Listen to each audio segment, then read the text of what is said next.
এ বিষয়ে সাংবাদিকদের প্রশ্নের জবাবে স্বরাষ্ট্রমন্ত্রী সালাউদ্দিন আহমদ বলেন, রাষ্ট্রপতির পদত্যাগের বিষয়ে তিনিও গুঞ্জন শুনেছেন।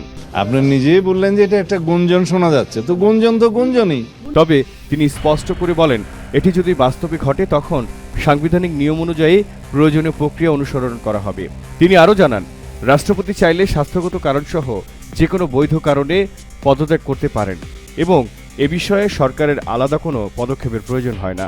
রাষ্ট্রপতি সাংবিধানিকভাবে ইনি পদত্যাগ করতে চাইলে অথবা স্বাস্থ্যগত কারণে যে কোনো কারণে চাইলে তার সেটা অপশন আছে, কিন্তু আমরা তো জানি না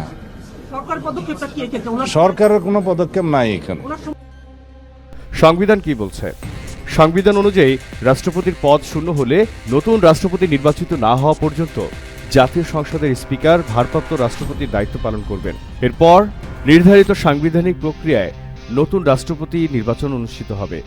সুপ্রিম কোর্টের জ্যেষ্ঠ আইনজীবী শাহদিন মালিকের ভাষ্য অনুযায়ী রাষ্ট্রপতির পদ শূন্য হওয়ার পর সর্বোচ্চ ৩ মাসের মধ্যে সংসদের মাধ্যমে নতুন রাষ্ট্রপতি নির্বাচন সম্পন্ন করতে হবে। অর্থাৎ রাষ্ট্রপতির পদত্যাগ হলেও রাষ্ট্র পরিচালনায় কোনো সাংবিধানিক শূন্যতা তৈরি হবে না। সংবিধান এই পরিস্থিতির জন্য স্পষ্ট দিক নির্দেশনা দিয়েছে। এই মুহূর্তে রাষ্ট্রপতির পদত্যাগের খবর নিয়ে আলোচনা থাকলেও এখনও কোনো আনুষ্ঠানিক ঘোষণা আসেনি। তাই বিষয়টি নিশ্চিত হওয়ার আগে এটিকে গণমাধ্যমে প্রকাশিত প্রতিবেদন ও রাজনৈতিক আলোচনার পর্যায়ে বিবেচনা করা উচিত। নতুন কোনো আনুষ্ঠানিক সিদ্ধান্ত বা ঘোষণা এলে সেটি হবে পরবর্তী সাংবিধানিক প্রক্রিয়ার ভিত্তি। বাংলার জানালায় জহিরুল ইসলাম।